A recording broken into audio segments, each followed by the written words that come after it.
Semua kamu ini melakukan bid'ah dhalalah finnar. Yang namanya yasinan itu bid'ah dhalalah, masuk neraka. Yang namanya tahlilan itu bid'ah dhalalah, masuk neraka. Bismillahirrahmanirrahim. Assalamualaikum warahmatullahi wabarakatuh. Alhamdulillah, jumpa lagi dengan saya di channel YouTube Maisha Al-Fatih. Teman-teman semua, setelah viral Haji Rhoma Irama ketika dia mengomentari para habaib, teman-teman, sekarang ada channel YouTube yang bernama Lingkar Aswaja mengunggah video terbarunya. Di dalam video tersebut, teman-teman, adalah video ceramah Haji Rhoma Irama ketika Haji Rhoma Irama mengomentari Salafi, teman-teman. Nah, di dalam video tersebut, teman-teman, Haji Rhoma Irama memberikan narasi, dia mendengarkan ceramah salah seorang ustadz Salafi yang mengkafirkan NU, yang mengkafirkan Muhammadiyah. Subhanallah, lagi-lagi manhaj salaf dituduh mudah mengkafir-kafirkan orang-orang yang di luar pemahamannya. Ini semuanya adalah fitnah. Oke, sebelum kita lanjutkan videonya, bagi teman-teman yang belum subscribe channel YouTube ini, silahkan diklik tombol subscribe-nya dan jangan lupa aktifkan tanda loncengnya agar teman-teman semua mendapatkan notifikasi video-video terbaru dari channel YouTube ini.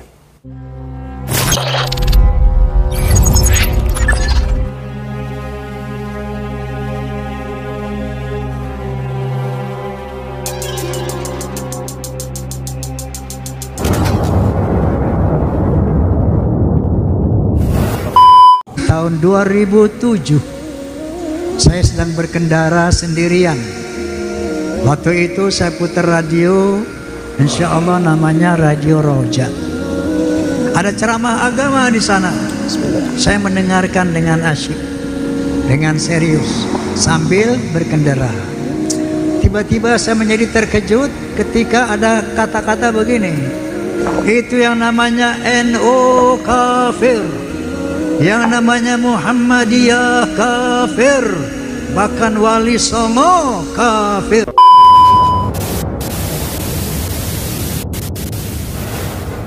Ini adalah tuduhan serius, teman-teman. Sudah tidak asing lagi kita mendengarkan tuduhan-tuduhan dari mereka yang menyatakan bahwa orang-orang Salafi sangat mudah sekali mengkafir-kafirkan orang-orang yang di luar pemahamannya. Itu bukanlah Salafi, teman-teman. Itu adalah orang-orang Khawarij yang menghalalkan darah sesama kaum muslimin yang berbeda pandangan dengan mereka, yang mengkafir-kafirkan yang berbeda dengan pandangan mereka. Itu adalah orang-orang Khawarij, bukan orang-orang yang dinisbatkan dia bermanhajkan salaf. Bukan, teman-teman. Jadi, teman-teman, di sini, teman-teman, karena saking bencinya mereka kepada dakwah sunnah ini, kepada dakwahnya orang-orang Salafi, mereka memberikan tuduhan-tuduhan yang tidak pernah ada. Coba buktikan kepada saya, teman-teman. Coba buktikan. Tunjukkan kepada saya salah satu video ceramah dari ustadz-ustadz Salafi yang mengkafirkan, katanya tadi, orang-orang NU, ataupun orang-orang Muhammadiyah, ataupun orang-orang yang berbeda pemahaman dengan mereka. Tidak pernah, teman-teman. Jadi inilah yang kedustaan yang disebar-sebar. Namanya orang-orang Salafi suka mengkafir-kafirkan. Saya bilang, coba siapa di antara ustadz-ustadz yang suka mengkafir-kafirkan? Tapi kalau menjelaskan ini kekufuran, ini syirik, itu tugas kita. Tapi kita nggak pernah kafir-kafirkan orang. Antum pernah dengar ada ustadz suka kafir-kafirkan orang? Tidak sekarang pernah. Mereka bilang itu orang-orang Wahabi suka mengkafir-kafirkan orang. Kita dikafirkan sama mereka. Justru saya baca sekarang kita yang dikafir-kafirkan sama mereka. Iya, itu katanya mujassimah, itu kufur. Malah kita dikafir-kafirkan sebagian mereka. Orang Wahabi itu mengkafir-kafirkan, menghalalkan darah kaum muslimin. Ini dusta. Sekarang orang berhaji 1 juta lebih, 2 juta orang, semuanya aman. Tidak ada yang ketakutan dikejar sama Wahabi di sana. Nggak ada. Malah tenang, mau apa tenang, nggak ada, malah nggak ada yang ganggu. Jadi dusta. Jadi orang ingin menghalangi manusia dari dakwah sunnah, maka mereka bikin kedustaan. Malah kita kafir-kafirkan orang.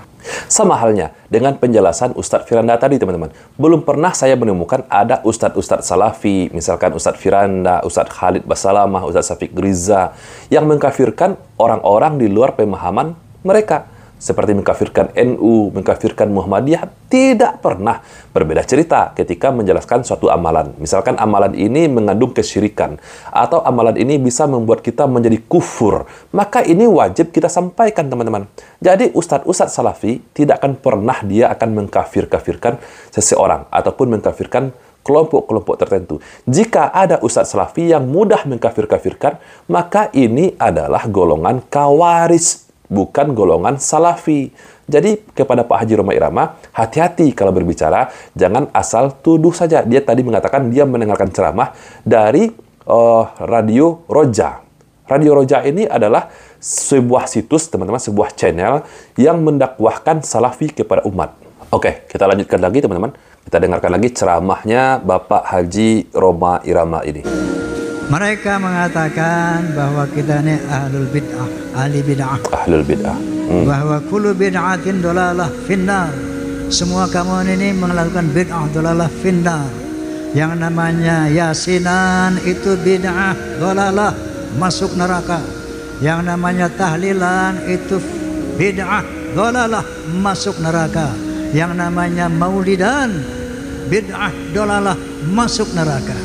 Nah, seperti ini contohnya. Ini adalah perkara bab syar'i, teman-teman. Ketika kita menjelaskan kepada umat mana yang bid'ah dan mana yang sunnah, mana yang syirik, mana yang haram, ini harus kita jelaskan kepada umat, teman-teman. Seperti apa yang disampaikan oleh Bang Haji tadi, itu adalah hadis Nabi. Nabi sendiri yang menyatakan kepada kita semua, kepada umatnya, setiap perkara bid'ah atau perkara baru itu adalah sesat, teman-teman. Dan setiap kesesatan tempatnya di neraka.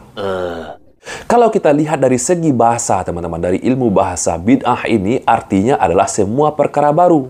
Contoh, mobil bid'ah, sepeda motor bid'ah, karena tidak ada di zaman Nabi. Karena semua ini adalah perkara baru. YouTube bid'ah. Tapi kalau kita lihat dari segi syar'inya, teman-teman, apa yang dimaksud bid'ah oleh Nabi? Setiap bid'ah itu adalah sesat, dan setiap kesesatan itu adalah neraka tempatnya, adalah perkara-perkara baru dalam agama. Terutama dalam aspek ritual ibadah. Jadi semua aspek ritual ibadah harus ada tuntunannya dari Nabi kita, Nabi Muhammad SAW. Harus ada sunnah dari Nabi kita. Apakah Nabi kita pernah melakukannya? Apakah Nabi kita pernah mengizinkannya ketika sahabat melakukan suatu amalan, lalu Nabi kita melihatnya, dan Nabi kita mengizinkan? Ini adalah sunnah, teman-teman. Jadi yang dimaksud dengan bid'ah adalah suatu perkara yang tidak pernah ada tuntunan dari Nabi dan para sahabatnya. Misalkan tahlilan. Pernahkah tahlilan Nabi melakukannya? Atau pernahkah sahabat melakukannya?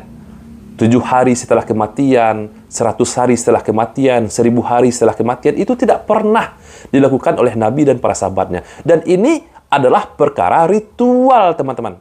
Ritual di dalam agama, bukan perkara fasilitas. Jangan dikatakan, jadi kalau kita harus mengikuti Nabi, kemana-mana harus naik onta dong. Jadi sepeda motor itu bid'ah dong. Ini adalah orang bodoh menyatakan demikian, teman-teman. Jadi sekali lagi saya minta kepada Bang Haji Rhoma Irama ataupun kepada para pengikutnya Haji Rhoma Irama, coba tunjukkan kepada saya ataupun kepada umat mana ustadz-ustadz salafi yang mengkafirkan NU Muhammadiyah. Coba tunjukkan. Itu semua fitnah. Tidak pernah ada ustadz-ustadz dari salafi yang mengkafirkan NU, mengkafirkan Muhammadiyah, itu tidak pernah. Tapi hanya sebatas menjelaskan ini adalah perbuatan syirik. Ini adalah perbuatan bid'ah. Ini adalah perbuatan yang bisa menyebabkan kita menjadi kufur kepada Allah. Ini semua harus disampaikan karena ini adalah dakwah Nabi kita, Nabi Muhammad SAW. Semoga teman-teman video ini bermanfaat untuk kita semua. Saya Reski Mesa Putra. Barakallahu fikum. Assalamualaikum warahmatullahi wabarakatuh.